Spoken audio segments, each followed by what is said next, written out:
पितृगुरुचरणकमलेभ्यो नमः।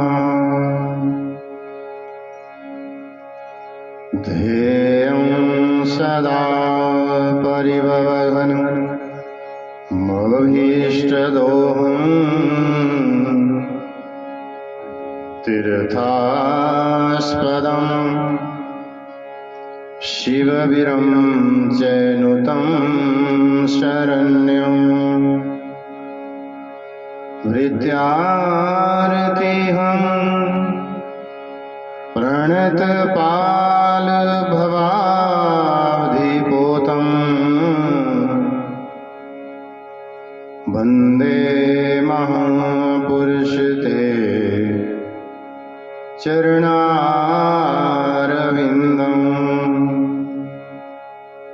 गुरुर्ब्रह्मा गुरुर्विष्णु गुरुर्देवो महेश्वर गुरु साक्षात् परब्रह्म तस्मै श्री गुरवे नमः। शुक्लां विचारसार परमा आद्यं जगद्व्यापिनीं वीणा पुस्तकधारिणीम् अभयदां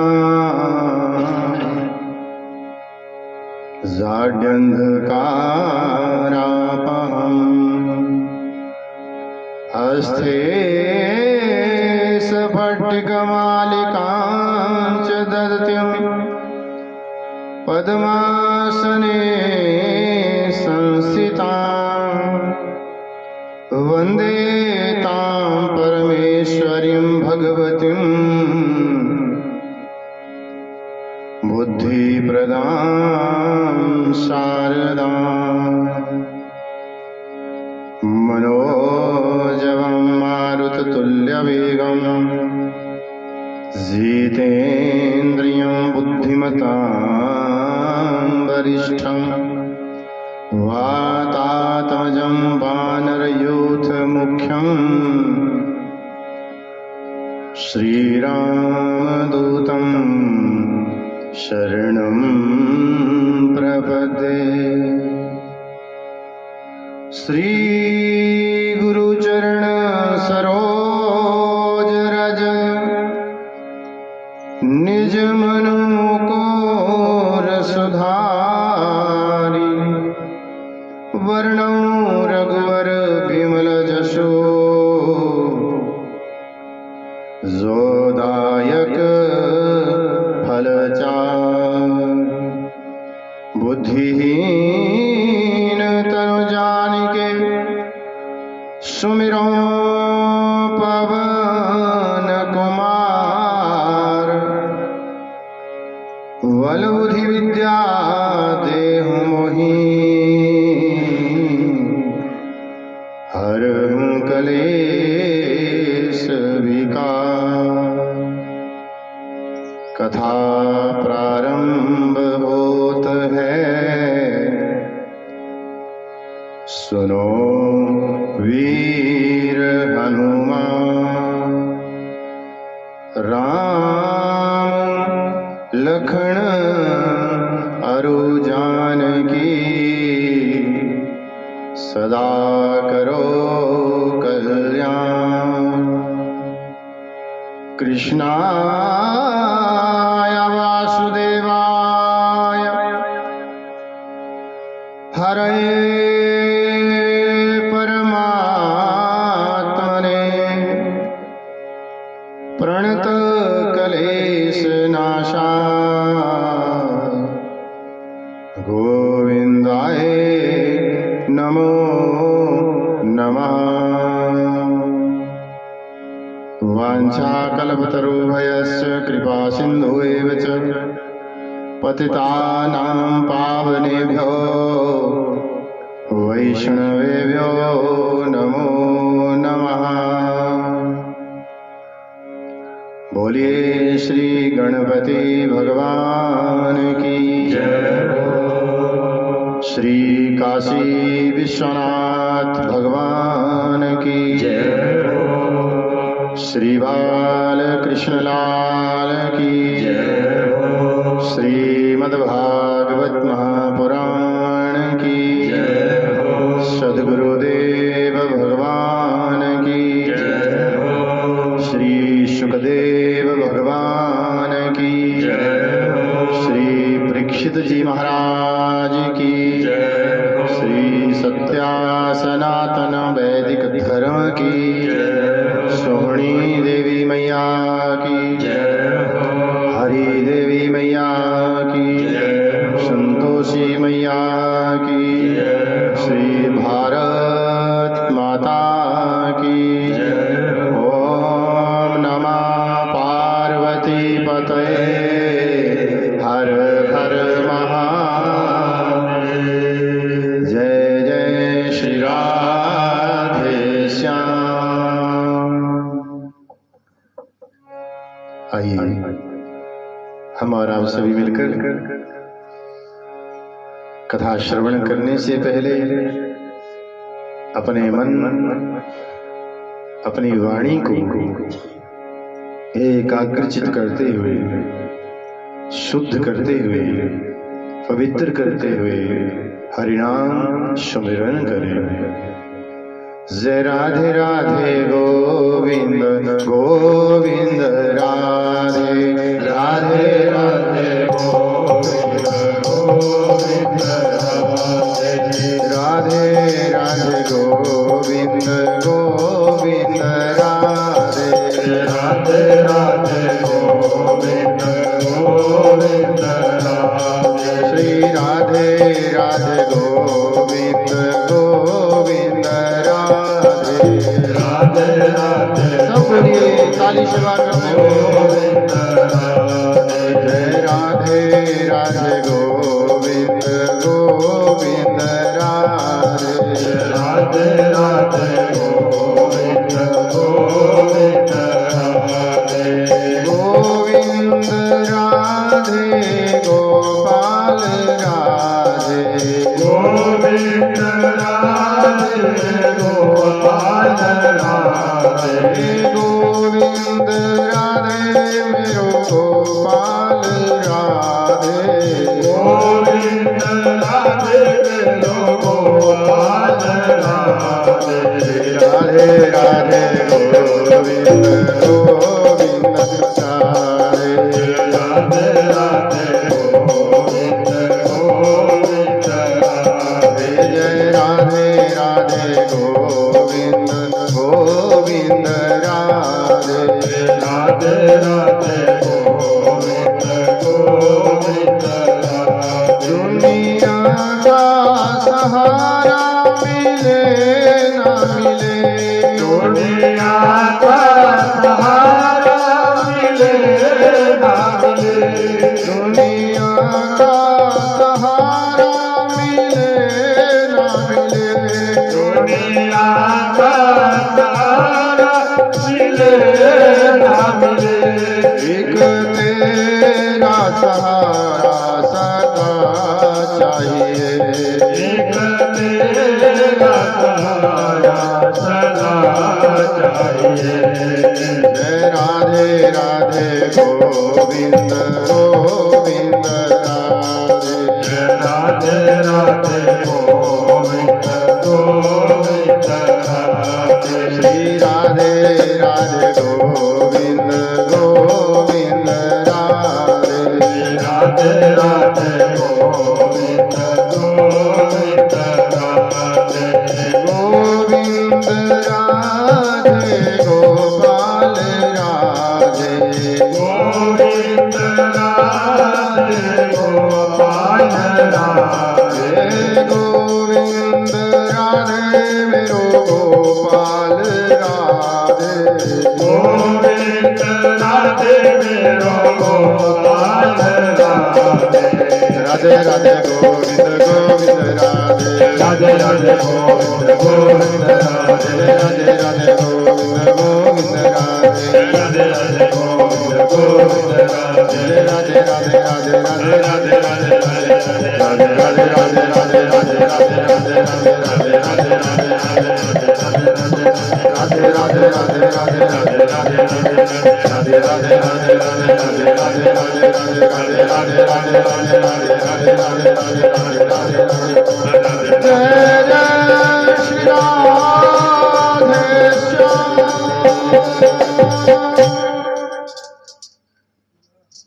जय राधे राधे गोविंद गोविंद राधे राधे राधे गोविंद गोविंद राधे श्याम।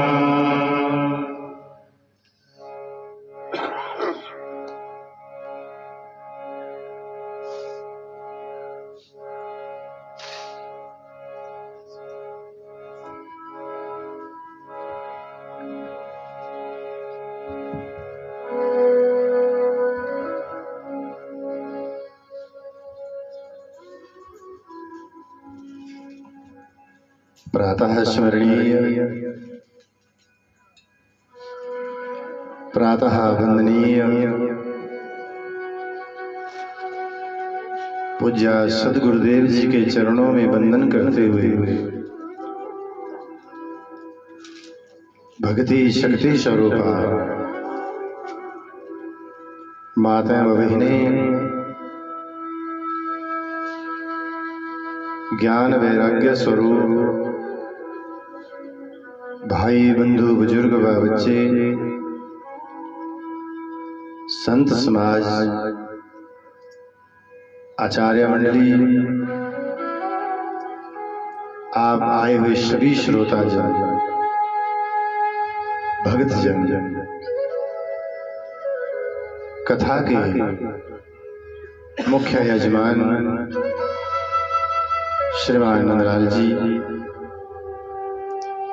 आपकी धर्मपत्नी श्रीमती उमा जी,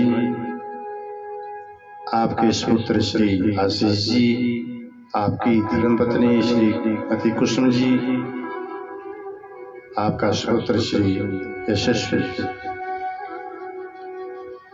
आप आए हुए सभी श्रोता जन, परिवार के सदस्य, ताया चाचा जी, सभी जो भी आप पधारे हैं, मेरी इस व्यासपीठ से आप सभी श्रोताओं का बहुत बहुत स्वागत, सभी का बहुत बहुत वंदन।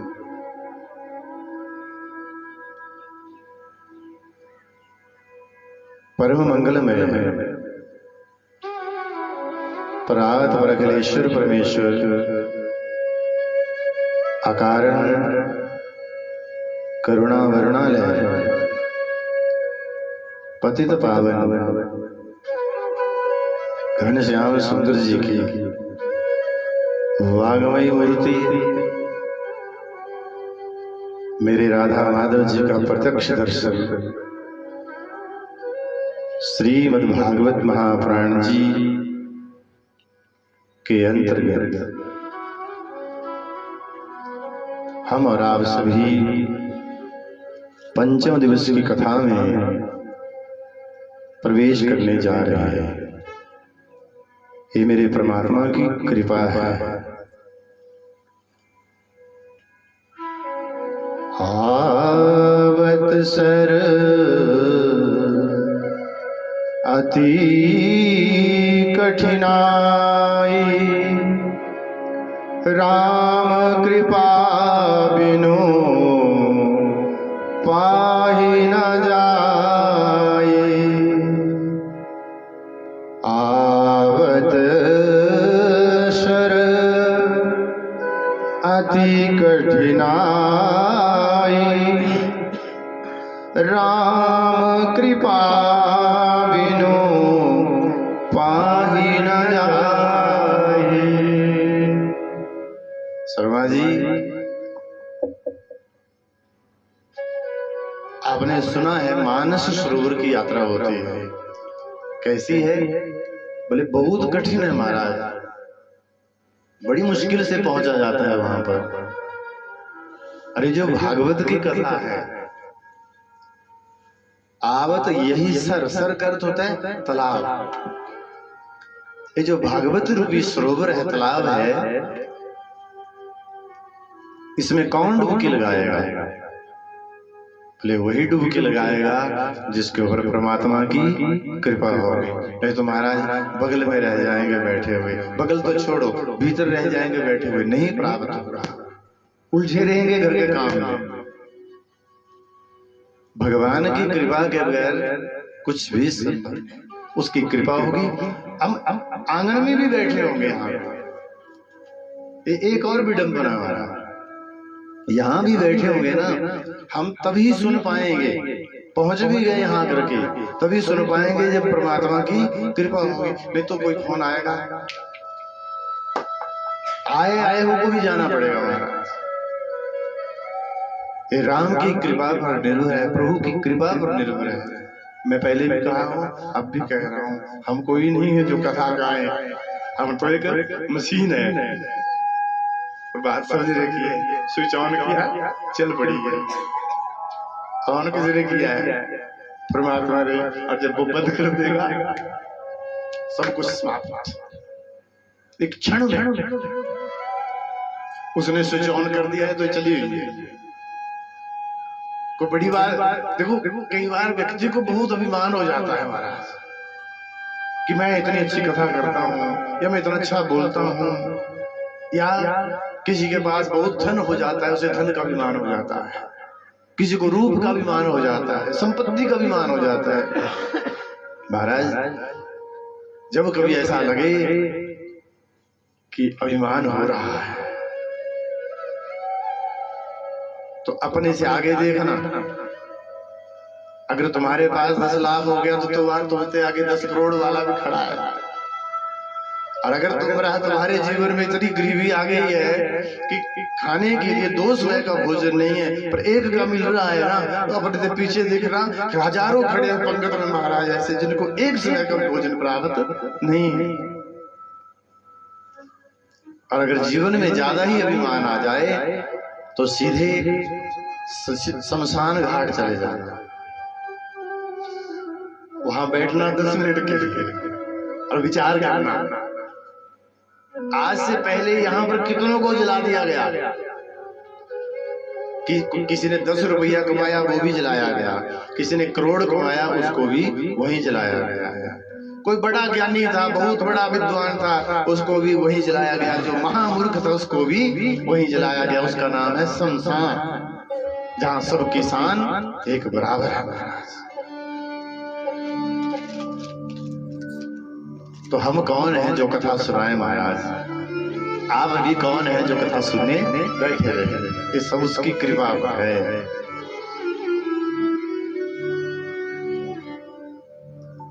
आवत यही सर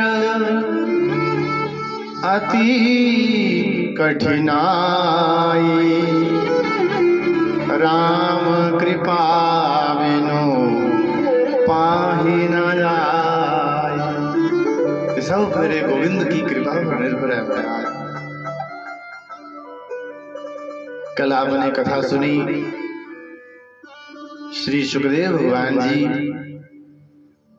श्री गंगा जी के किनारे श्री परीक्षित जी महाराज जी के लिए सृष्टि महिमा का वर्णन करते हैं। भगवान नारायण की नाभि से ब्रह्मा जी के द्वारा सनंत कुमार, नारद जी, ब्रह्मा भगवान हिरण्याक्ष का उद्धार करते हैं, पृथ्वी को जल के ऊपर लाए। मनुष्य पृथ्वी के ऊपर आए, भजन किया, 5 संतान हुई, आकुति, देवहूति, प्रसूति, उतानपाद, प्रियाव्रत। 4 के वंश का वर्णन कल श्रवण किया आपने।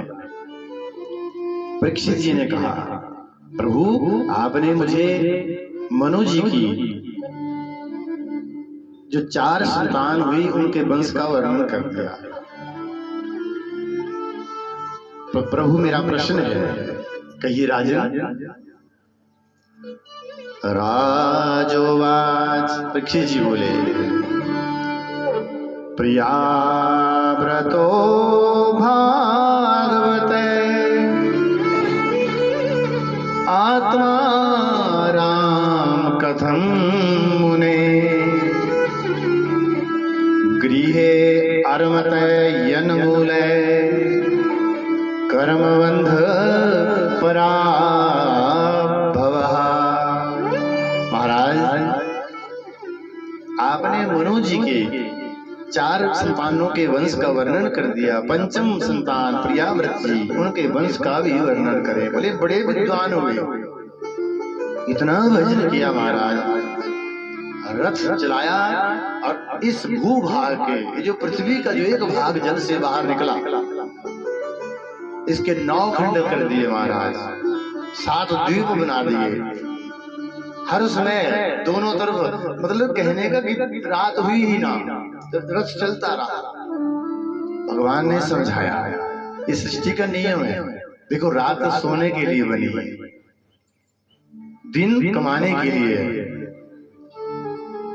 अगर रात ना हो तो व्यक्ति कितनी देर जिएगा?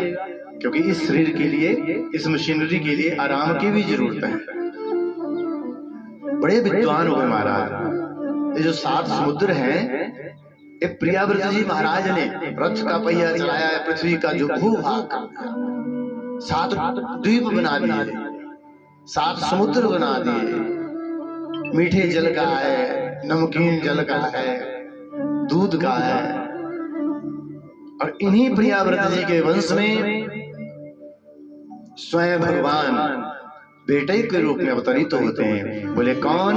बोले उनका नाम हुआ भोर्य श्री ऋषभदेव भगवान की जय। जय श्री राधे श्याम।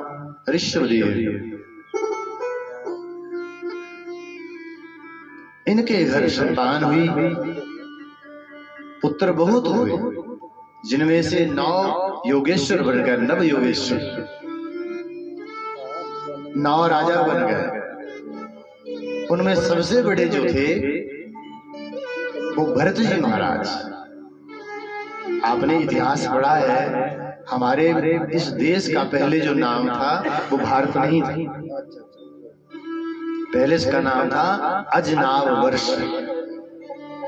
जिस दिन से भरत जी ने राजपाट संभाला, उस दिन से हमारे देश का नाम पड़ा है भारत। और भारत शब्द की व्याख्या है जो ज्ञान में हर घड़ी रत है, जो सदैव ज्ञान में है। जब कोई व्यक्ति अपने देश के लिए, अपने गांव के लिए अगर कोई व्यक्ति अच्छा काम करता है तो उसका नाम सुनहरे अक्षरों में लिख दिया जाता है। जैसे आज का समय है कि किसी ने इस मातृभूमि की रक्षा करते हुए, इस भारत भूमि की रक्षा करते हुए जिसने अपने प्राणों को त्याग दिया, आज उनका नाम सुनहरे अक्षरों में लिखा जा रहा है। महाराज, गांव के लिए रास्ते बनाए जा रहे हैं, सड़कें बनाई जा रहे हैं, विद्यालय खोले जा रहे हैं। कोई अच्छा करे, और धन्य है वो माता पिता महाराज, धन्य है वो माँ जिसके बेटे इस मातृभूमि की रक्षा करने के लिए खड़े हैं महाराज। धन्य है वो। श्री भरत जी महाराज ने राजपाट होगा, एक दिन मन हुआ कि मुझे मोक्ष प्राप्ति के लिए भजन भी करना चाहिए। भरत जी महाराज नेपाल चले गए। वहां एक नदी बहती है महाराज, जिसका नाम है गंडकी। उस गंडकी नदी में काले काले शालिग्राम जी होते हैं, जिनकी पूजा आप रोज करते हैं ना। काले शालिग्राम जी ये उसी नदी में से निकलते हैं और स्वयं प्रतिष्ठित हैं, प्रतिष्ठा करने की जरूरत नहीं होती। भरत जी ने एक घास की कुटिया बनाई, गंडकी नदी में स्नान किया, एक शालिग्राम जी उठाए और कुटिया में लेकर के चले आए, लगे भजन करने। महाराज द्वादशाक्षर मंत्र का जाप। एक दिन क्या हुआ कि भरत जी स्नान किए गंडकी नदी में और सूर्य भगवान को अर्घ देने के लिए तैयार हुए। उसी क्षण एकदा तो महानद्यां कृताभिषेकेन च, जैसे ही अर्घ दान देने के लिए तैयार हुए उसी क्षण एक हिरणी आई और वो पानी पीने लगी नदी का। और जो हिरणी है वो गर्भवती है। अब जैसे ही हिरणी जल पान करने लगी, जंगल में शेर ने जोर से जैसे दहाड़ लगाई। हिरणी भयभीत डरी और उसने अपने प्राणों की रक्षा करते हुए छलांग लगाई। गर्भवती थी, जैसे प्रयास किया, जोर लगाया छलांग लगा बचने के लिए, तो गर्भ के ऊपर जोर पड़ा और उसका प्रसव हो गया। जो बच्चा हुआ वो पानी में गिर गया, अपने आप पार पहुंच गई, प्रसामृता वो मर गई। हिरणी का बच्चा पानी में ऊपर नीचे जा रहा। भरत जी की नजर पड़ गई और देखा तो मर जाएगा, तुरंत हाथ बढ़ाया और उठा लिया। कितना कोमल है बच्चा, चाहे पशु का हो चाहे मनुष्य का हो महाराज। जब छोटा होता है ना तो सबको बड़ा प्रिय लगता है। भरत जी सोच रहे हैं इसकी मां मर गई, इसका लालन पालन कौन करेगा। जीवो रक्षति रक्षित है, हमें जीव की रक्षा करनी चाहिए। लेकर के आ गया अपनी कुटिया। क्या विचार है कि जब ये अच्छे से चल पड़ेगा तो उसको छोड़ देंगे। भाव तो यही था। कुटिया में पहुंच गए, हरी हरी घास इकट्ठी की, उसको पीसा और उसको पिलाया। और नित्यप्रति जैसे उसकी सेवा होने लगी ना, और मन जो था धीरे धीरे हिरणी के बच्चे में लगना शुरू हो गया। भरत जी राजा थे, इतना परिवार था, इतनी प्रजा थी, लेकिन अंत में जो मन है वो उस हिरणी के बच्चे में आकर के लग गया। अब क्या कर रहे हैं, रोज शालिग्राम जी को लेते थे, स्नान करवाते थे, तिलक लगाते थे, तुलसी पत्र देते थे, पुष्प देते थे, आरती होती थी। अब क्या हो रहा है, उठाया शालिग्राम जी को, पानी में डुबोया, बाहर रखा, जय हो महाराज। और जो सेवा रोज शालिग्राम जी की होती थी, अब वो सेवा हिरणी के बच्चे की होने लगे, अटक गए। इस मन का कोई भरोसा नहीं है महाराज। चले थे इतनी प्रजा का पालन करके भजन करने को, और मन कहाँ लगा, अपने पुत्र में भी नहीं लगा, हिरणी के बच्चे में लग गया।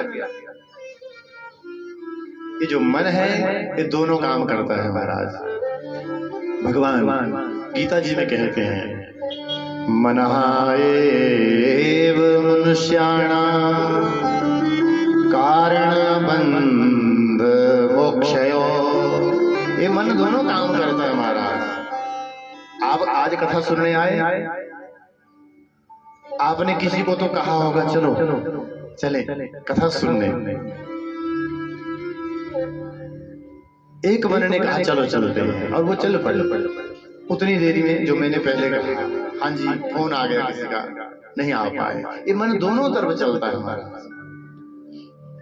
ये जो मन है ये दोनों काम करता है, मनुष्य को बंधन में भी बांध देता है और मनुष्य को बंधन से मुक्त भी कर देता है। मन रूपी वो चाबी है हमारा जो दोनों काम करता है। उदाहरण से समझिएगा, जितना बड़ा महल है उतना बड़ा दरवाजा नहीं है, ठीक, और जितना बड़ा दरवाजा है उतनी बड़ी शाकल नहीं है, और जितनी बड़ी शाकल है उतना बड़ा ताला नहीं होता, और जितना बड़ा ताला होता है उतनी बड़ी चाबी नहीं होती। चाबी क्या करती है, पूरे महल को बंद भी कर देती है और महल को खोल भी देती है। ऐसे ही मन है, चाहे तो जीव अपना कल्याण स्वयं कर सकता है, नहीं तो नरक की तैयारी भी कर सकता है। भरत जी का मन लग गया हिरणी के बच्चे में। शालिग्राम जी अब छूट गए, बच्चा बड़ा हो गया, थोड़ा जंगल में रह रहे थे, हिरणों का एक झुंड निकला, उन्होंने आवाज दी अब जैसे पशु बोलता है, जैसे आवाज दी, हिरणी के बच्चे ने सुनी, भागा, ये तो मेरे अपने हैं, पीछे दौड़ा। भरत जी पीछे दौड़े, अरे बेटा रुक जा, मुंह में पड़ गया, जैसे किसी का बेटा भाग करके जा रहा हो घर से, कोई साधु बन जाए। माँ पीछे दौड़ रही है जैसे। भरत जी आवाज दे रहे हैं, बेटा रुक जा, अरे बेटा रुक जा, कहाँ कौन सुने वाला। हिरणी का बच्चा भागता जा रहा। भरत जी मोह में पड़ गए, भागे जा रहे हैं। रास्ते में एक वृक्ष की टहनी नीचे झुकी है, जोर से सर टकराया और धड़ाम से नीचे गिर गए। हिरणी का बच्चा चला गया, हिरणों के झुंड में पहुंच गया। उन्होंने देखा ये हमारा अपना नहीं है, उन्होंने उसको पीटा और वो हिरणी का बच्चा लौट के आ गया। भरत जी रास्ते में गिरे हुए और आकर के भरत की पीठ को आकर के खुजलाने लगा, शिकायत कर रहा है, बाबा उन्होंने मुझको बहुत मारा। भरत जी उठाए, गोद में लिए, लगे प्रेम दुलार करने। और भरत जी कह रहे हैं, तू गया क्यों?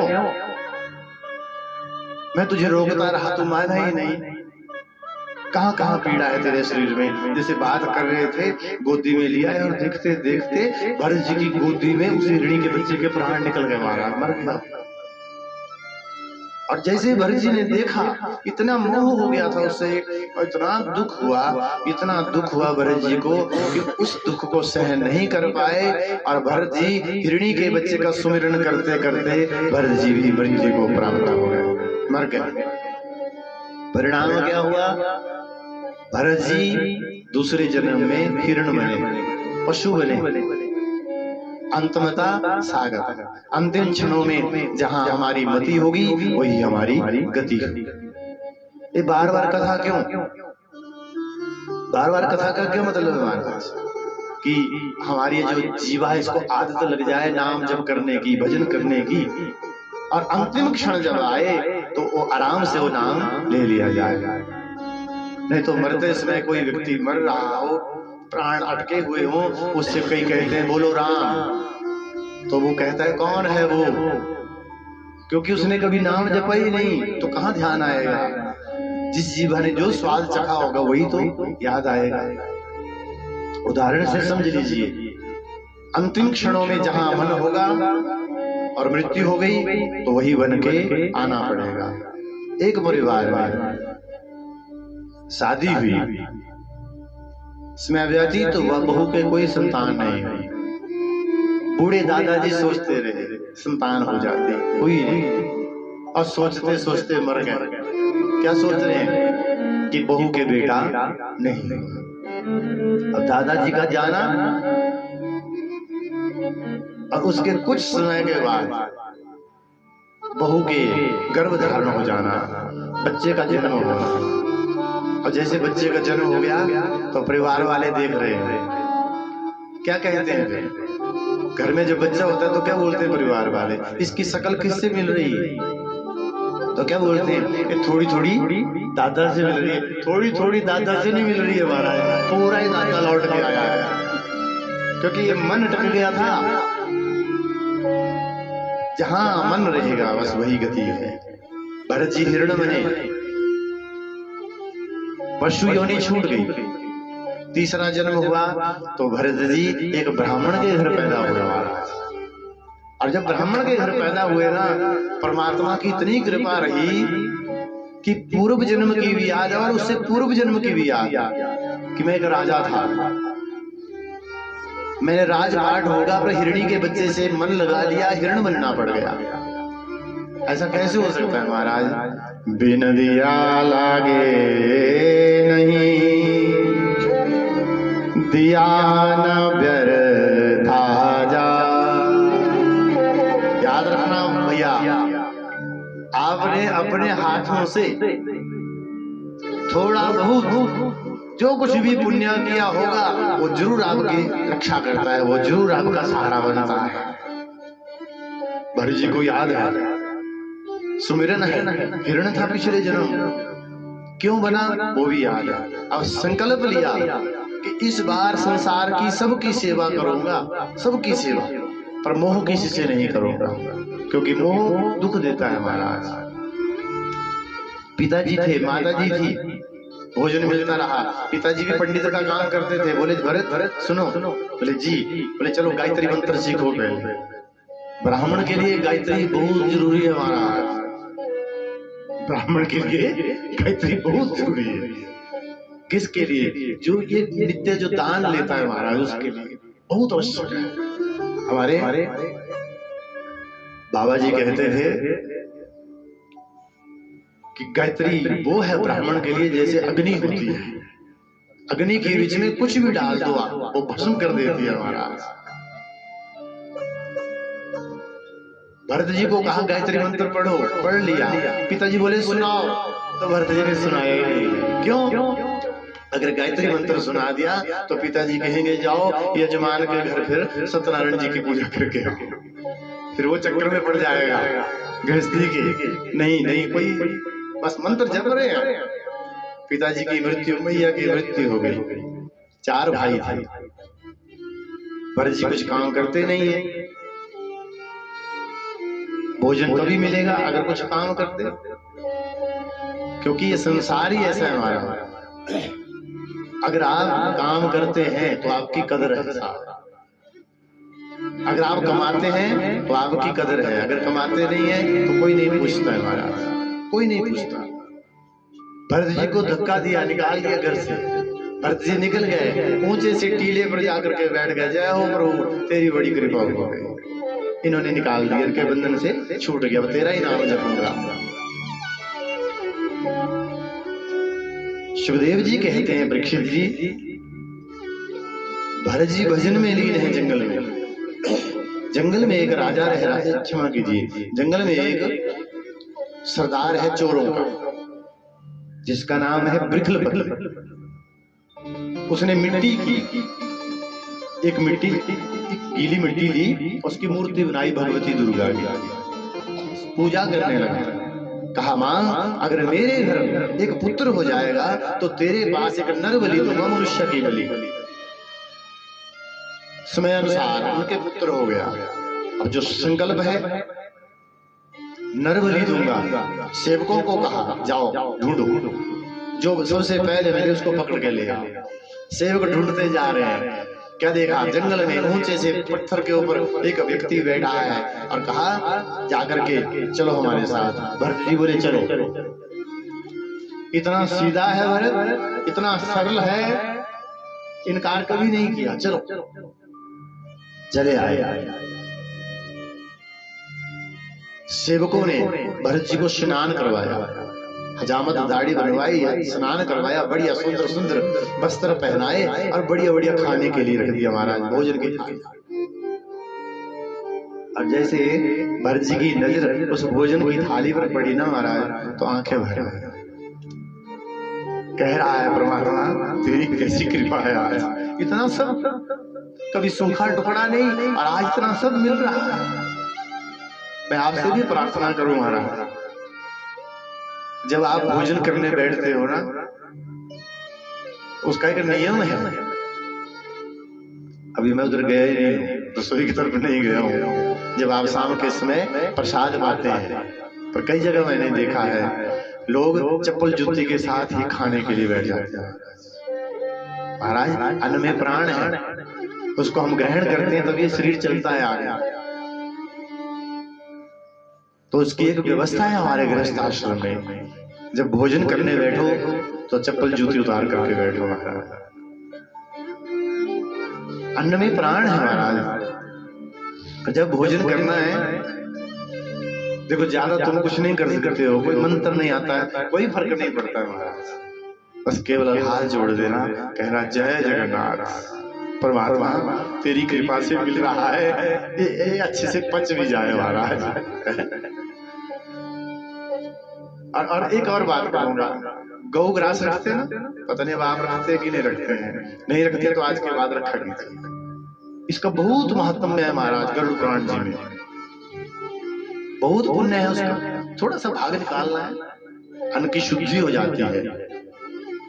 जब भोजन करना है बस हाथ जोड़े जय जगन्नाथ।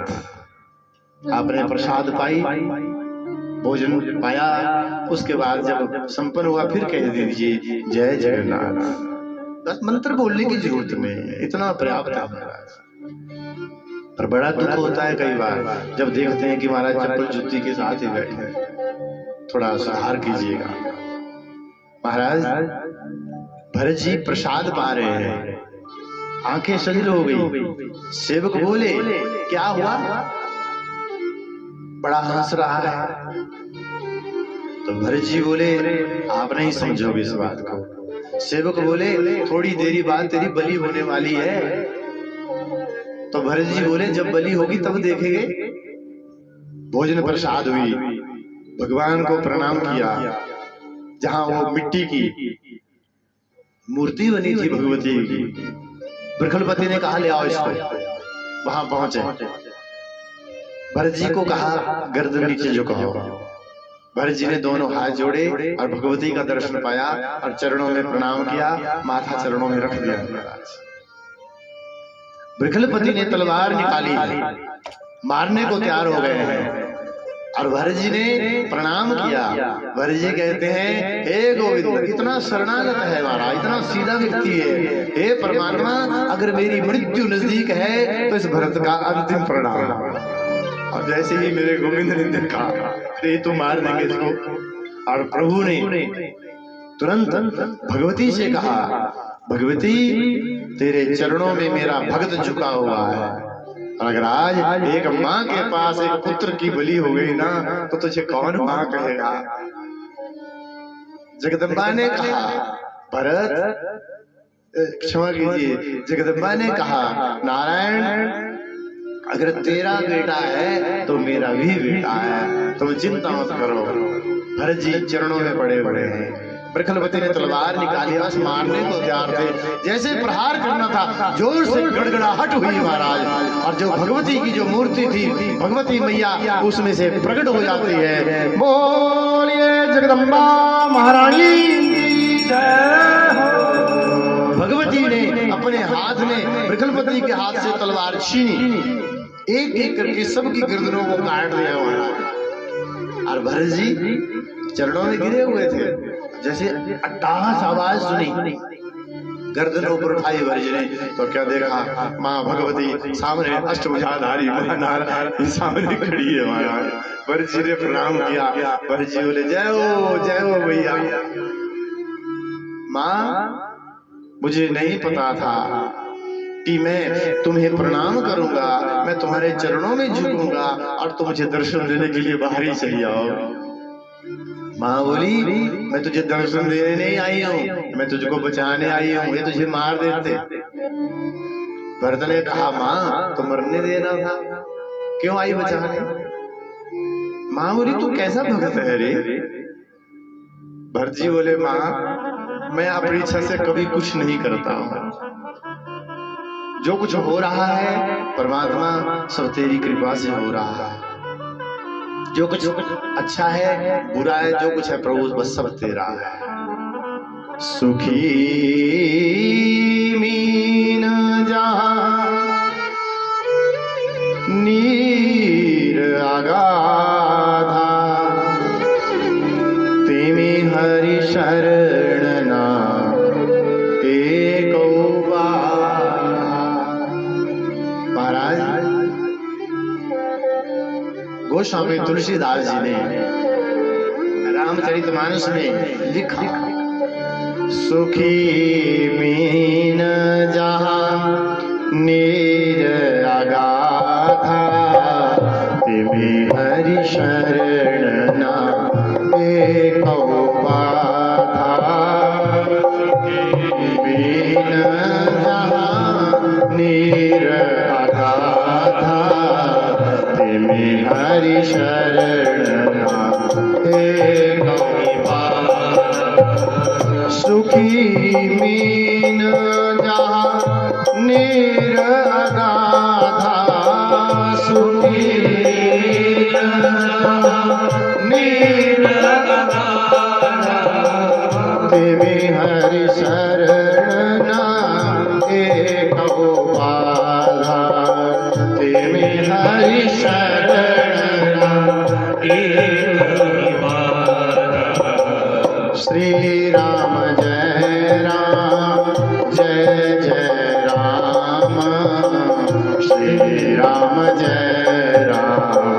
जय जय राम। सुखी मीन, जय श्री राम।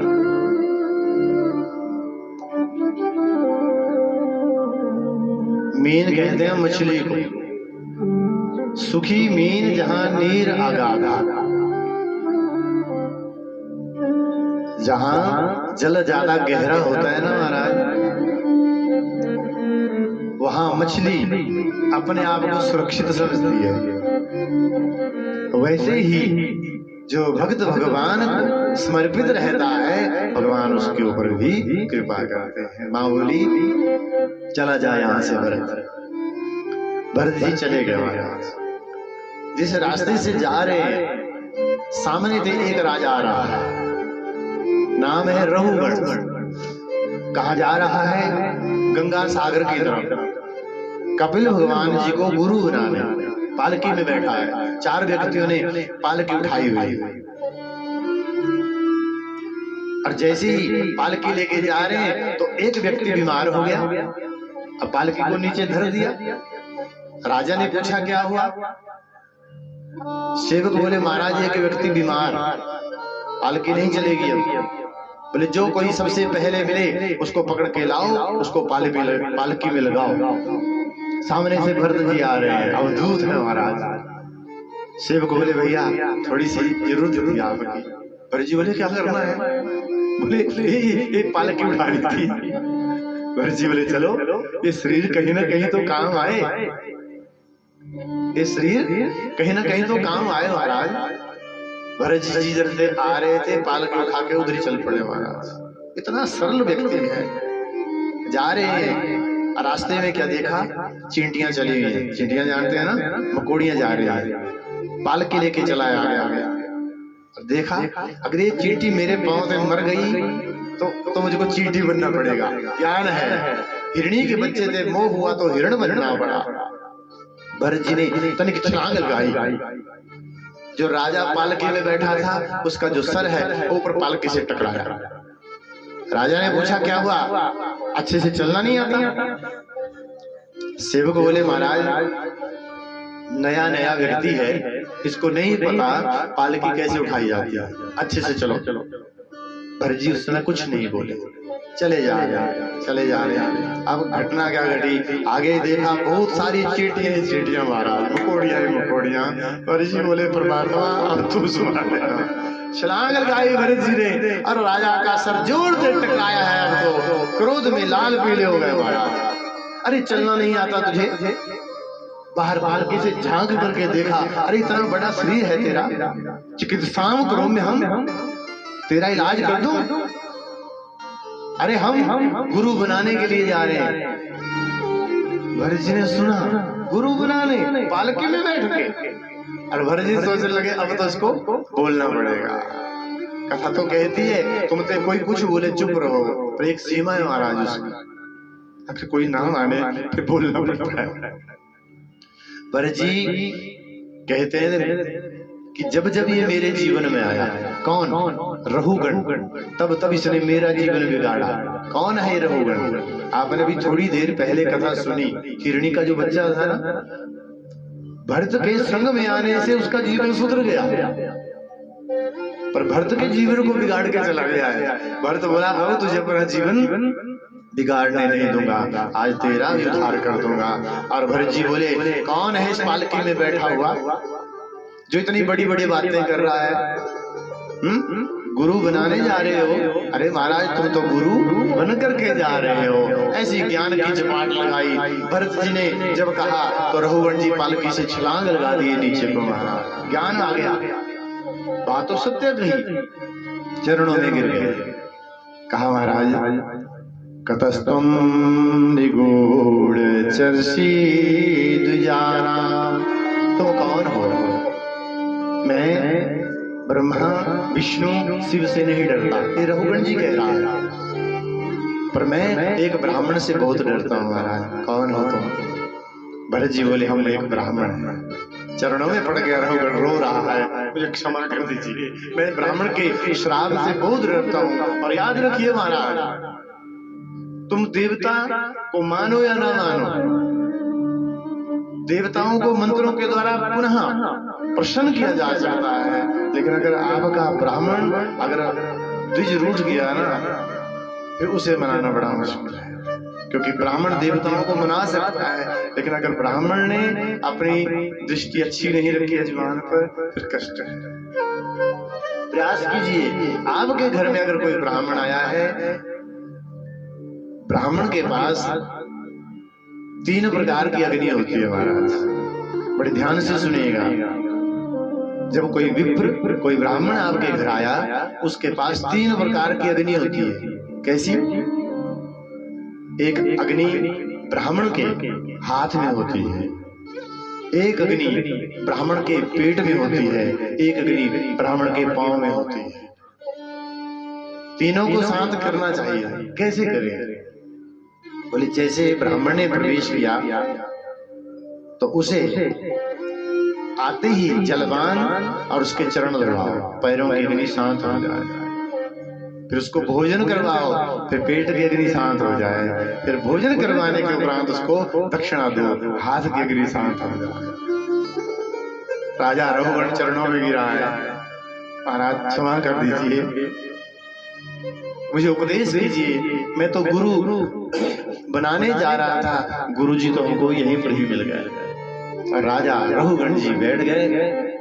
भरत जी ने राजा रघुगण को उपदेश दिया है महाराज, नरकों की कथा सुनाई है महाराज, बहुत कथा, कि किस पाप के करने से किस नरक को भोगना पड़ता है। मैंने पहले भी कह दिया आप लोगों से, नरक कहीं और जगह नहीं है, यही है सब कुछ महाराज। भरत जी ने कहा राजा रघुगण से, राजन, मनुष्य को सदैव अपनी तरफ से प्रयास करना चाहिए कि किसी का बुरा ना हो। तुम अच्छा नहीं कर सकते तो किसी का बुरा भी मत करो महाराज। और इस कथा में माताओं बहनों के लिए बहुत शिक्षा दी है महाराज। आप कहेंगी पंडित ये सारा ज्ञान हमारे लिए या इन पुरुषों के लिए कुछ नहीं है? बिल्कुल आपके लिए ही है महाराज, क्योंकि आपके नाम के साथ लगा है धर्म पत्नी, जो धर्म को आगे बढ़ाती है महाराज। कल भी मैंने कुछ बातें कही थी, आज उपदेश किया है भरत जी ने, वो सुनिए। सब माताओं से कह रहा हूं, बहनों से कह रहा हूं, एक नियम लीजिए अपने जीवन में कि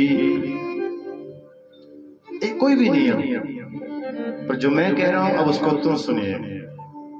मैं सबसे कह रहा हूं, प्रयास कीजिए।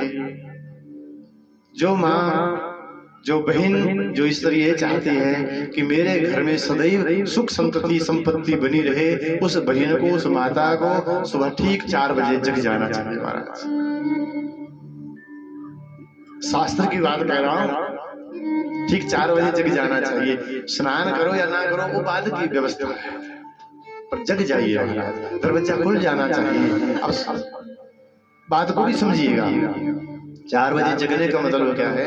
सब जानते हैं उस बात को कि लक्ष्मी जी प्रवेश करती हैं ब्रह्म मुहूर्त में। तो 4 बजे जगने का मतलब है आपने अगर दिल्ली आपने दरवाजा खोल दिया तो लक्ष्मी जी प्रवेश कर जाएगी। लक्ष्मी प्रवेश कर जाएगी तो घर में सुख समृद्धि अपने आप हो जाएगी। प्रयास कीजिए सुबह जगने का महाराज। फिर स्नान कीजिए, मैंने कल भी बताया था। लेकिन कई माताएं ऐसी हैं, कई स्त्रियां ऐसी हैं, कई बहनें क्या करती हैं, उठना भी 6 बजे है, उधर सूर्य नारायण भी प्रकट हो गए हैं, फिर उठी और कहाँ गई? सीधी रसोई घर, जो कुछ मिला। सुबह उठ करके नहाओ महाराज, पहले पशु को खिलाओ, पशु को खिलाना चाहिए और अपने आप नहाना चाहिए। फिर दूसरी व्यवस्था, अब कुछ माताएं ऐसी बैठी हैं जिनकी आयु कम से कम 70, 80, 90 वर्ष की भी है बीच में। ये जो 50 से ऊपर है वो भी जानती है इस बात को महाराज। पहले की व्यवस्था कैसी थी माता जी?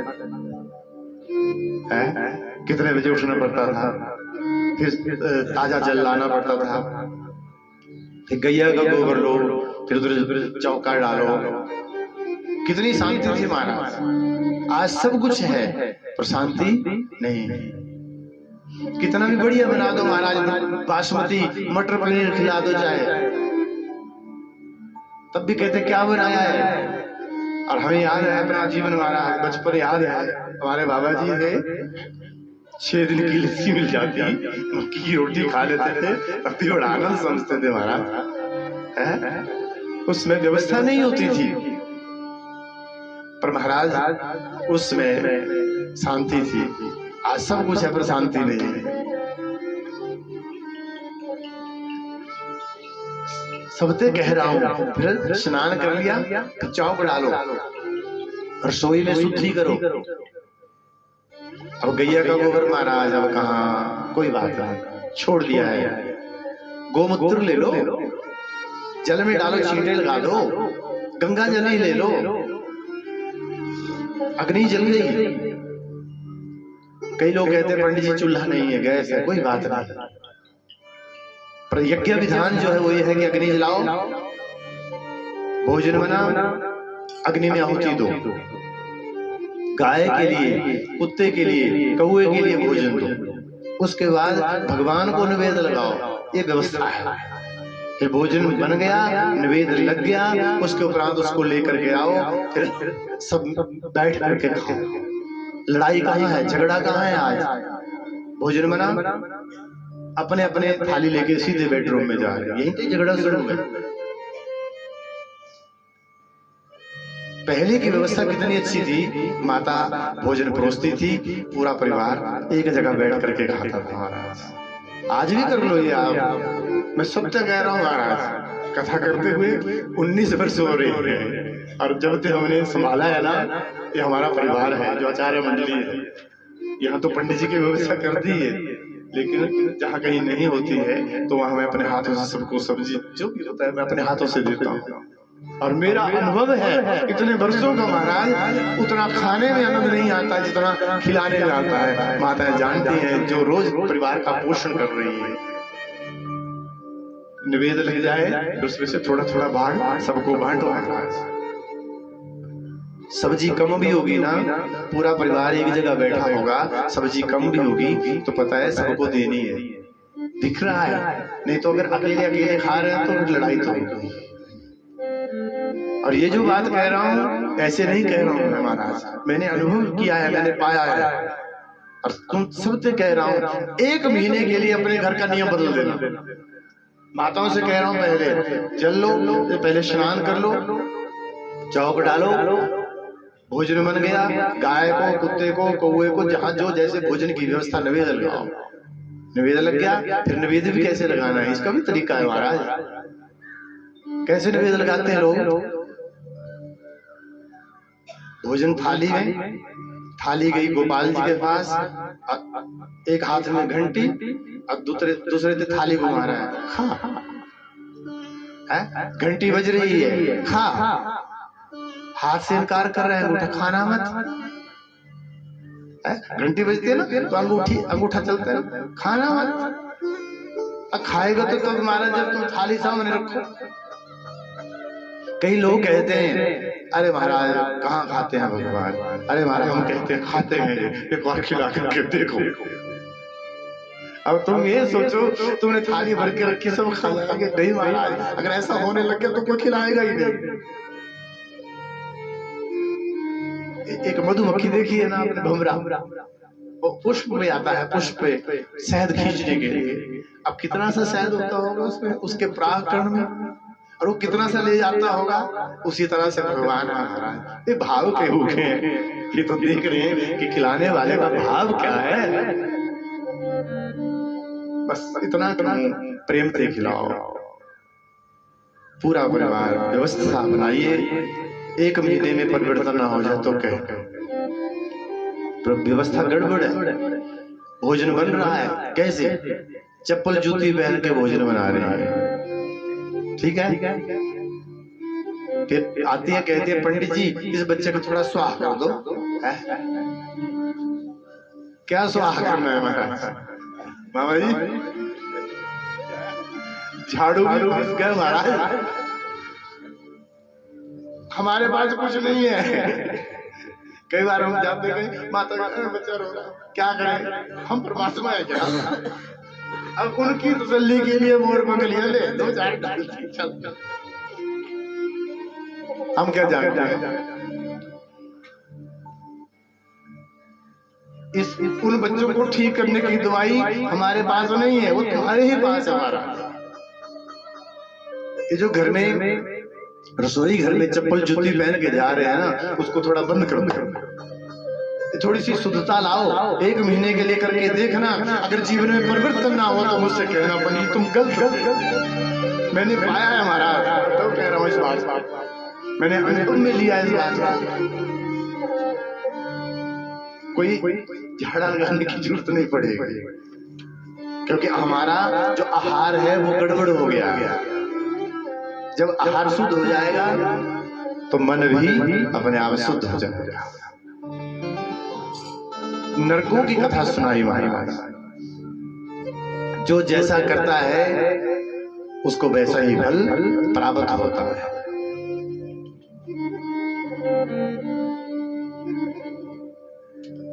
गृहस्थ आश्रम के बीच में नई नई शादी हुई महाराज, बहू घर में आई।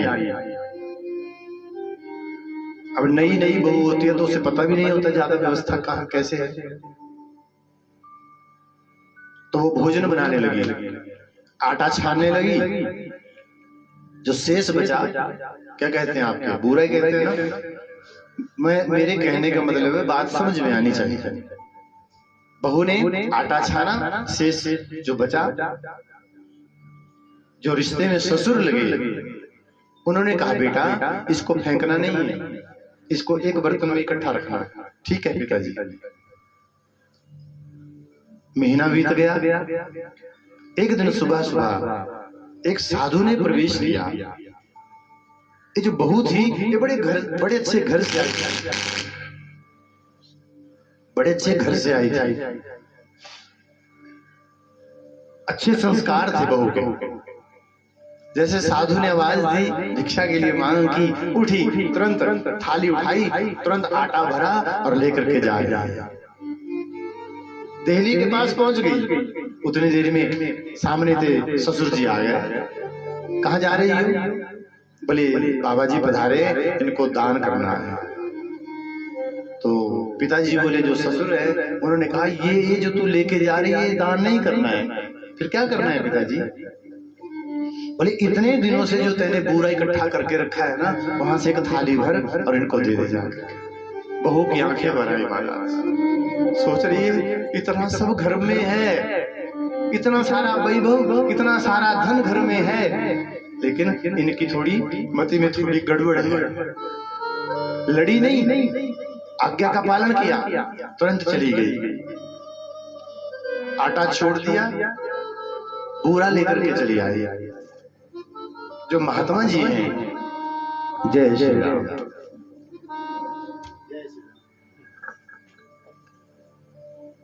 महात्मा जी बाहर खड़े हैं। बहू वो थाली लेके आई, महात्मा जी की झोली में डाल दी, आंखें सजल रो रही है। संत को प्रणाम करते हुए कहा बाबा मुझे क्षमा करना, मेरे घर में कोई कमी नहीं है, तुम जैसे साधु महात्माओं का बड़ा आशीर्वाद है बाबा। पर इस घर के जो सदस्य हैं ना, थोड़ी गड़बड़ है इनकी मति में। बाबा तुमको वचन देते हो, आज के बाद जब भी तुम मांगने आओगे ना, तुमको अच्छा दूंगी, कभी ऐसा नहीं दूंगी, पर मुझे कुछ समय दीजिएगा। संत ने कहा बेटा कोई बात नहीं, जो हमने बांटा है हमको भी वही मिल रहा है। वो चले गए, वो भीतर गई। अब शाम के समय रसोई बनानी थी, भोजन बनाना था। पिताजी को कुछ नहीं कहा कि तुमने ऐसा क्या क्यों किया, क्यों रोका, कुछ नहीं, समझदार था। भोजन बनाना था। अब क्या किया, 2 कौली बूरे की डाली, 1 कौली आटे की डाली और भोजन बनाया। अब आप समझ रहे हैं कैसा बना होगा। थाली में रखा और अपने पिताजी के सामने, ससुर जी के सामने, पिताजी लो प्रसाद पाओ। पिताजी ने देखा, है क्या बनाया है? आटा नहीं है घर में। बहू ने कहा पिताजी घर में सब कुछ है, सब कुछ है फिर क्यों बनाया? कहा पिताजी जो आप दूसरों को दे रहे हैं ना वही तुमको भी मिलेगा, तो आदत आज से ही लगा लो आप खाने में। महाराज एक क्षण में सुधार दिया, ज्यादा सुनाई नहीं दिया। पिताजी ने कहा धन्य हो बेटा, मैं तेरे जैसी बहू पाकर के कृतार्थ हो गया। पहले तो अंधेरे में उजाला कर दिया बेटा, तुझे प्रणाम करना। नरकों की कथा का वर्णन सुनाया है महाराज भरत जी ने राजा रोगण के लिए, और इसी कथा को श्री परीक्षित जी महाराज भी सुन रहे हैं। सुना कि जो जैसा कर्म करता है उसको फल भोगना पड़ता है। तो परीक्षित जी पीपल के पत्ते की भांति कांपने लग गए। थोड़ा आगे आगे हो जाओ, पीछे जगह कम रहेगी तो आगे हो जाओ।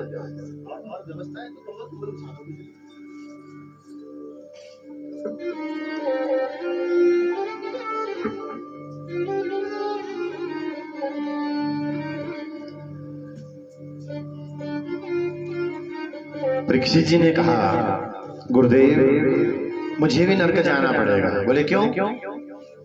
बोले मैंने तो आप बैठे रहो, मैंने तो जानबूझ करके साधु के गले में मरा हुआ सांप डाला है। मैंने अनजाने में पाप नहीं किया, जानबूझ के किया है, तब तो मुझे भी नरक जाना पड़ेगा। सुखदेव जी कहते नहीं राजे, तुम तो प्रेम। बाबूजी चाय वाले बाबूजी, वो गद्दे बड़े हैं उधर से ले आओ, इधर लगा दो,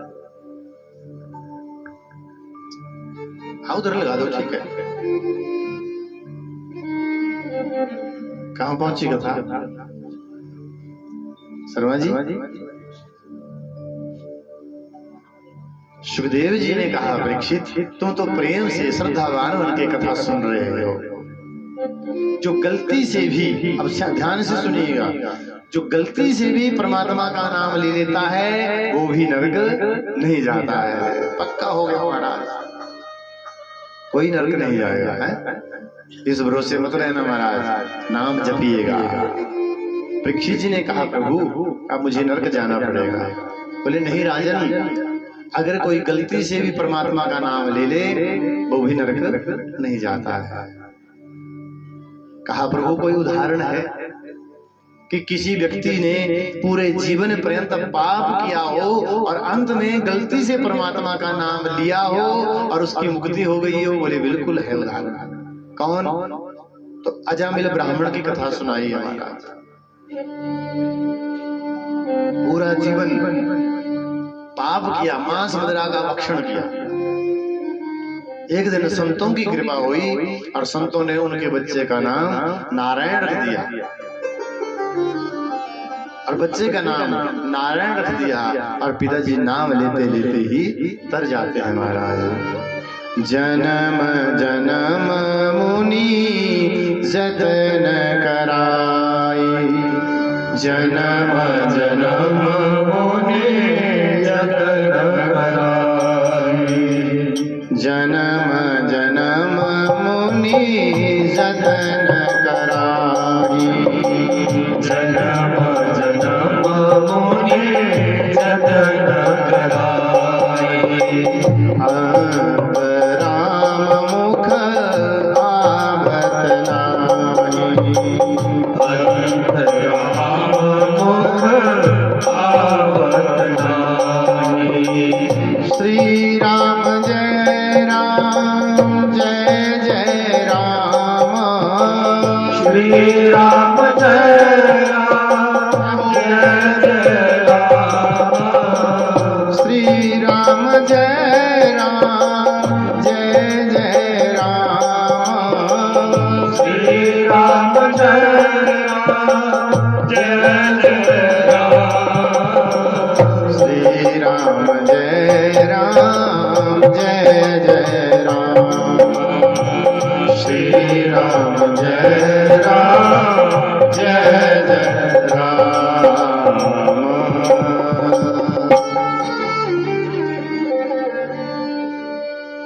गलती से भी कोई नाम ले ले वो भी तर जाता है महाराज। परीक्षित जी ने कहा आज दिन तक की जो भी आपने कथा सुनाई बड़ा आनंद हुआ। ये जो भगवान है इस सदैव देवताओं के ऊपर ही कृपा करता है, कभी किसी राक्षस के ऊपर कृपा नहीं की। बोले नहीं नहीं राजन, भगवान का नाम तो समदर्शी है। समदर्शी का अर्थ है जो सबको समान दृष्टि से देखता है। तो प्रभु आपने तो कोई ऐसी कथा सुनाई नहीं। महाराज परीक्षित जी प्रश्न कर रहे हैं। श्री राजोवा समः प्रिया सुहृद ब्रह्मन् भूतानां भगवान स्वयं। महाराज मुझे ये बताइए कि भगवान ने कभी दैत्यों के ऊपर, राक्षसों के ऊपर भी कृपा की? बोले हाँ। किसके ऊपर? तो नाम लिया भगत प्रहलाद जी का। महाराज भगत प्रहलाद जी के ऊपर कृपा की। कैसे महाराज? तो सुखदेव जी कहते हैं राजन,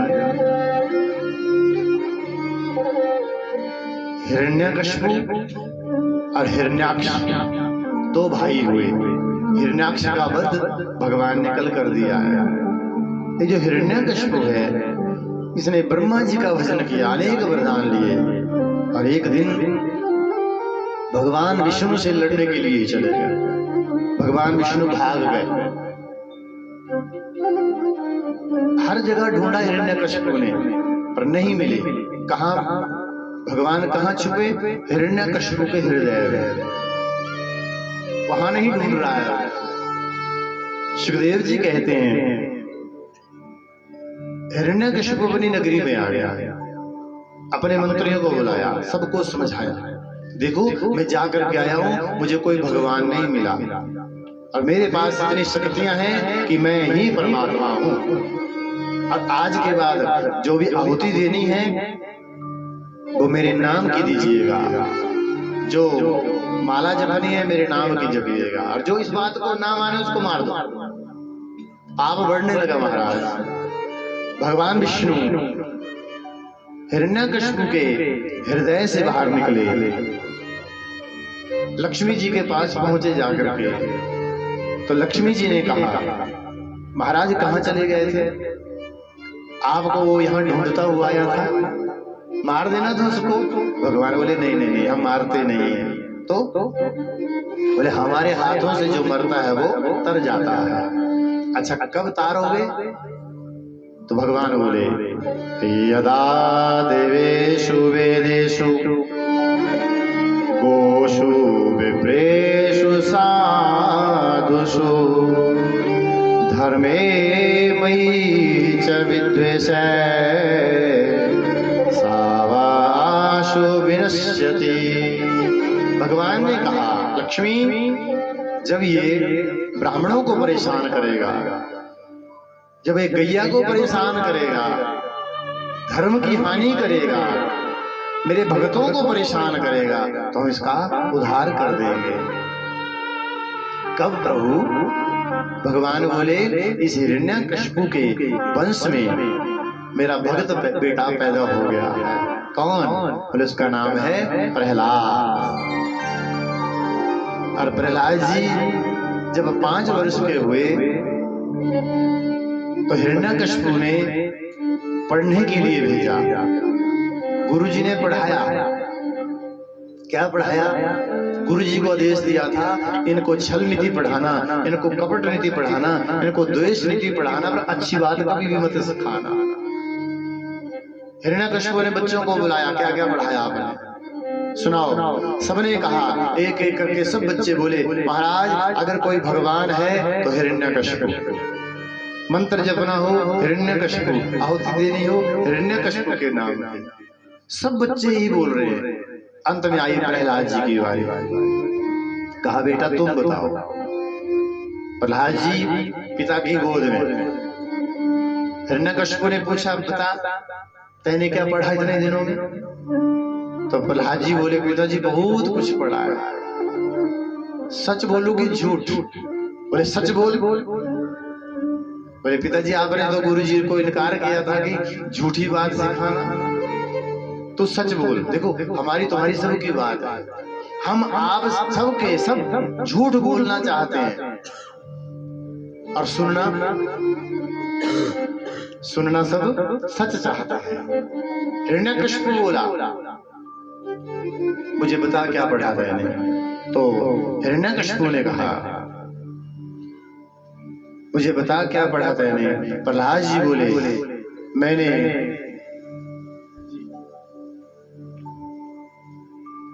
9 पाठ पढ़े हैं पिताजी, मैंने 9 पाठ पढ़े हैं।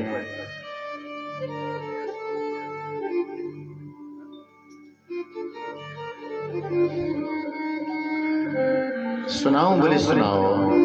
तो प्रहलाद जी बोले श्रवणं कीर्तनं विष्णु स्मरणं पाद सेवनं अर्चनं वंदनं दास्यां सख्यात्मनिवेदनम्।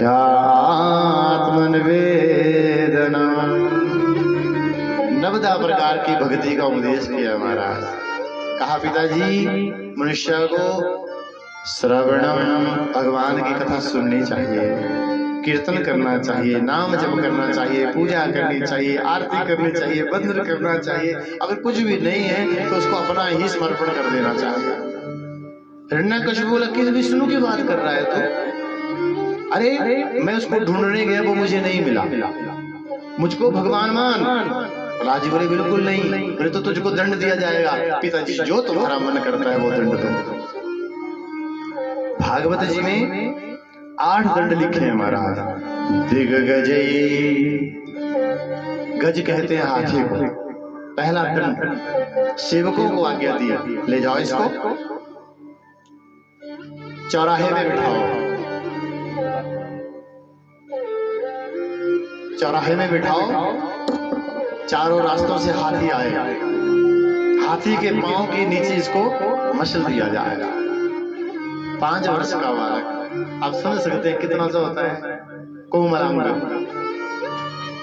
क्या परीक्षा है महाराज। चौराहे में बिठाया है प्रहलाद जी को। छोटा सा प्रहलाद, नन्हे नन्हे हाथ, कोमल शरीर, अलकावली बिखरी है, मुख पर तेज है महाराज। और प्रहलाद जी ने हाथ जोड़े, चारों तरफ से देख लिया हाथी आ रहे हैं, ये मुझे मार देंगे। दोनों हाथ जोड़े पर गोविंद को शरणागत हो गया। कहा गोविंद चले आओ,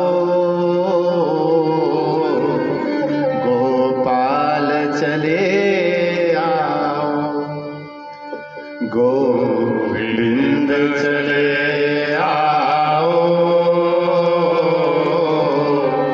गोपाल चले आओ। हे मुरलीधर माधव नंदलाल चले आओ। हे मुरलीधर माधव नंदलाल चले आओ, गोविंद चले आओ, गोपाल चले आओ। मुझे ये भजन इतना प्रिय है महाराज कि जैसे ही बस कहते हैं ना, आंखें सजने पड़ने लग जाती हैं। तुम सब तय कहो, जब भी कोई तुम्हें मंत्र नहीं आता है, कोई पूजा नहीं आती है, बैठने का समय भी नहीं है, आप खेत में काम कर रही हो, आप रसोई में काम कर रही हो, बस गुनगुनाते रहिए। गोविंद चले आओ, गोपाल चले आओ, गोविंद चले आओ, गोपाल चले आओ। हे मुरलीधर माधव नंदलाल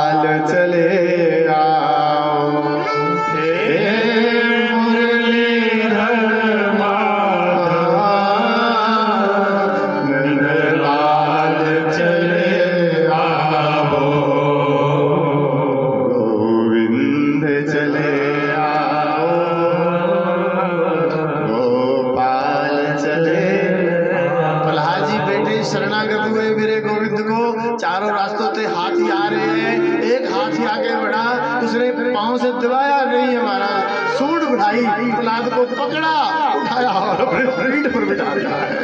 प्रहलाद जी ने देखा सामने, मैं तो कहाँ बैठ गया। जय हो हमारा श्री गणेश, बड़ा अच्छा हुआ, भगवान का धन्यवाद कर रहे हैं। सेवकों ने देख लिया, सेवक भाग गए महाराज। हिरण्यकशिपु को कहा, राजन पशुओं ने भी कृपा करनी शुरू कर दी है, छोड़ दो ना अपने बच्चे को, क्यों दंड देना चाहते हो, क्या बुरा कर दिया उसने। बोले नहीं, इसको दूसरा दंड दो। फिर एक तांत्रिक को बुलाया गया, तांत्रिक ने अपना तंत्र तैयार किया महाराज। उड़द डाले,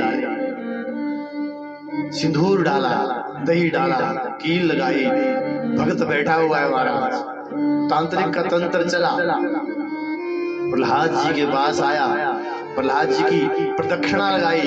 अरे महाराज वहां तो तांत्रिकों का तांत्रिक बैठा है, जिसकी रक्षा करने के लिए वो नारायण खड़ा होगा, कौन कुछ बिगाड़ सकता है महाराज। तांत्रिक का तंत्र प्रदक्षिणा किए, प्रहलाद जी की लौट करके जा रहा है और तांत्रिक के सिर पर जाकर के वो तंत्र गिरा और तांत्रिक भस्म हो जाता है। जो अपराध भगत का करे, राम रोष पावक सो जले। जो भगवान के भगत का अपराध करता है वो परमात्मा के क्रोध से नहीं बचता है महाराज, तो कभी नहीं बच सकता। फिर कहूं व्यासपीठ से महाराज, कभी किसी भगत का अपराध मत करना। तीसरा दंड दिया हिरण्यकशिपु ने, बड़े बड़े अजगर सांप मंगवाए गए, हर बच्चे को महल में बंद कर दिया। प्रहलाद जी ने हाथ जोड़े, भगवान को शरणागत है, देखा बड़े बड़े अजगर सामने खड़े हैं और डंस ले गए। गोविंद चले आओ, गोपाल चले आओ, गोविंद चले आओ, जय गोपाल चले आओ। जैसे ही वो सांपों को देखा, अजगरों को देखा, भयभीत हो गया वो बालक, हाथ जोड़े शरणागत हो गया। मेरे विष्णु नारायण ने देखा कि मेरा भक्त डर रहा है और विष्णु नारायण ने महादेव से कहा, बाबा जो तेरे गले में पड़े हुए हैं ये मेरे भक्त के इर्द गिर्द खड़े हैं, हे प्रभु मेरा भक्त डर रहा है नाथ, हे बाबा इनको संभाल। बोले बाबा, बोले नारायण चिंता मत कर, तेरा भक्त है तो मेरा भी भक्त है। महाराज काटना तो दूर, सांपों ने फुंकारा तक नहीं मारा, बस घूमते रहे चारों तरफ। हिरण्यकशिपु बोला, जाओ देखो अब तो मर गया होगा। महाराज जैसे दीवार, जैसे सेवक गए, किवाड़ खोला, दरवाजा खोला, भूखे अजगर थे, सेवकों को ही खा जाते हैं महाराज। कुछ भागे, अगला दंड दिया, इस बच्चे को भूखा रखा जाए, 2 महीने के लिए महल में बंद, जब कुछ मिलेगा ही नहीं अपने आप ही मर जाएगा। प्रहलाद जी बैठे हैं भगवान को शरणागत होकर के। लक्ष्मी जी आई है महाराज, नित्य प्रति भोजन करवा रही है, जिन नारायण का नाम है विशंभर, जो सबको खिलाता है। अब माथे पे तेज हो गया, सामने चारों तरफ सोने चांदी के बर्तनों के ढेर लगे हैं महाराज। सेवकों ने देखा, घबराए, महाराज से कह दिया। हिरण्यकशिपु ने कहा ये ऐसे नहीं मरेगा। अब जहर पिलाया है महाराज, और जहर भी किसने पिलाया? हिरण्यकशिपु ने अपनी पत्नी को बुलाया जिसका नाम था कयाधु। कहा कयाधु तुझको पुत्र प्रिय है कि पति प्रिय है? एक माँ के लिए धर्म संकट है महाराज। अगर पति पूछ रहा है कि तुझे अपनी पत्नी से कि तुझे पति प्रिय है कि पुत्र प्रिय है, माँ क्या निर्णय है? तो शास्त्र कहता है कि स्त्री को पुत्र का पक्ष नहीं लेना चाहिए, उसको पति का पक्ष लेना चाहिए। कयाधु ने कहा मुझे पति प्रिय है। हिरण्यकश्यप बोला अगर तुझे पति प्रिय है ना, पुत्र प्रिय नहीं है तो ले जहर का प्याला ले जा और प्रहलाद को जाकर पिला। माँ आई है, एक माँ अपने बच्चे को जहर कैसे दे सकती है महाराज। माँ ने जहर का प्याला लिया, अपने मुख से लगाया, पीने को तैयार हुई। प्रहलाद जी ने हाथ पकड़ लिया, कहा माँ तू पिएगी तू मर जाएगी, दे दे मेरे पास, मैं नहीं मरूंगा। और वो प्याला लिया और मुख से लगाया है महाराज। नारायण ने देखा मेरा भक्त कहीं गड़बड़ न कर जाए और तुरंत भोले बाबा से प्रार्थना कर दी, बाबा मैंने कभी जहर नहीं पिया, नहीं तो मैं जहर पी लेता, मैंने तो जहर भी पिया है, जहर तू पी जा, जल हम पी जाएंगे। प्रभु ने तब भी कृपा की। अगला दंड दिया है महाराज, अग्नि जलाई गई, लोहे का बर्तन रखा गया, उसमें तेल डाला गया, तेल उफान ले रहा है, डालो इसको बीच में, ये कैसे नहीं मरेगा हम देखते हैं। और जैसे ही हिरण्यकश्यप ने उस बच्चे को आज्ञा दी कि फेंक दो इसको, सेवकों ने पकड़ा और जैसे उस गर्म तेल में डाल रहे हैं, मेरे नारायण की कृपा हुई और वो गर्म तेल भी ठंडे पानी की तरह हो जाता है महाराज। बोलिए लक्ष्मी नारायण भगवान की जय। महाराज अगला दंड दिया, चिता बनाई गई, बुआ जी को बुलाया गया। हिरण्यकश्यप की एक बहन है, भागवत जी ने उसका नाम दिया ढूंढा, होलिका कहते थे। उसने ब्रह्मा का भजन किया, ब्रह्मा जी ने एक चुनरिया दी, इसको अपने सिर पर ओढ़ लेगी, अग्नि में भी बैठ जाएगी, धर्म की रक्षा करेगी, जलेगी नहीं, अधर्मी का साथ देगी तो तू जल जाएगी। बैठ गई चिता में, प्रहलाद जी को गोद में ले लिया, मारना था। 8 दिन तक दोनों में युद्ध चलता रहा हमारा, धर्म में भी अधर्म में भी, 8 दिन तक। अब जिस दिन होलिका होती है, होली को जलाया जाता है पूर्णिमा के दिन, उस दिन मेरे गोविंद की कृपा हुई, भक्त को प्रभु ने बचा लिया और होलिका का दहन हो जाता है, जल करके राख हो गई। ये हुए 7 दंड, अंतिम दंड रह गया 8वां। हिरण्यकश्यप ने कहा पकड़ो इस बच्चे को ले जाओ और ऊंचे से पर्वत पर से इसको नीचे फेंक दो, ये अपने आप ही मर जाएगा। चले गए महाराज, पहुंच गए, सेवकों ने देखा यहां से गिरेगा तो मर जाएगा।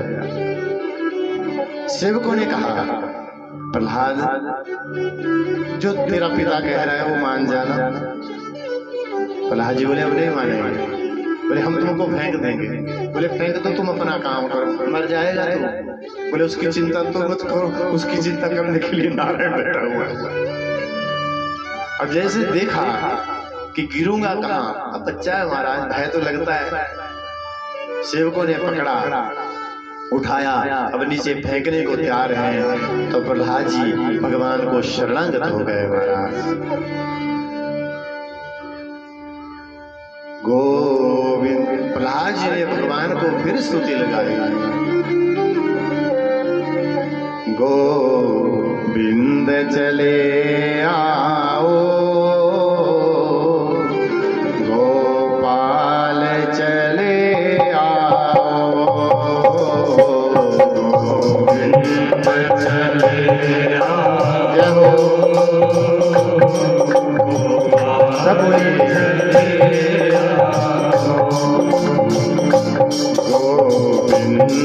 चले आओ,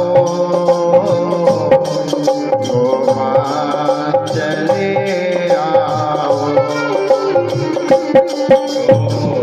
चले आओ, गोपाल चले आओ। हे मुरलीधर माधव, गोपाल चले आओ, हे मुरलीधर माधव,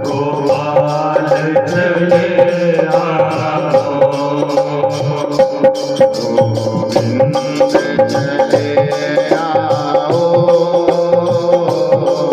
गोपाल चले आओ गोविंद चले गोपाल चले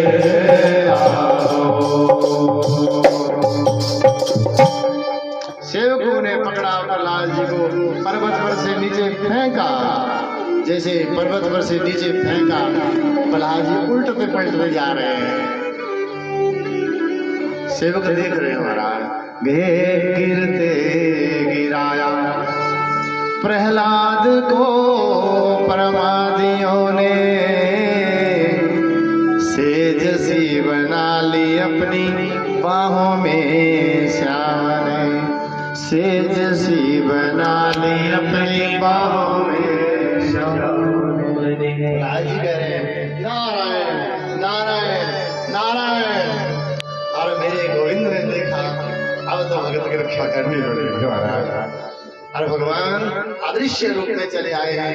भगवान ने दोनों हाथ आगे बढ़ाए और प्रहलाद जी को अपनी गोद में ले लिया। प्रहलाद जी चारों तरफ देख रहे हैं, दिख कोई रहा नहीं है। और लग गया कि किसी ने मुझको पकड़ा हुआ है, कौन आया है? भगवान गीता जी में कहते अर्जुन सुन, क्षिप्रं भवति धर्मात्मा शाश्वत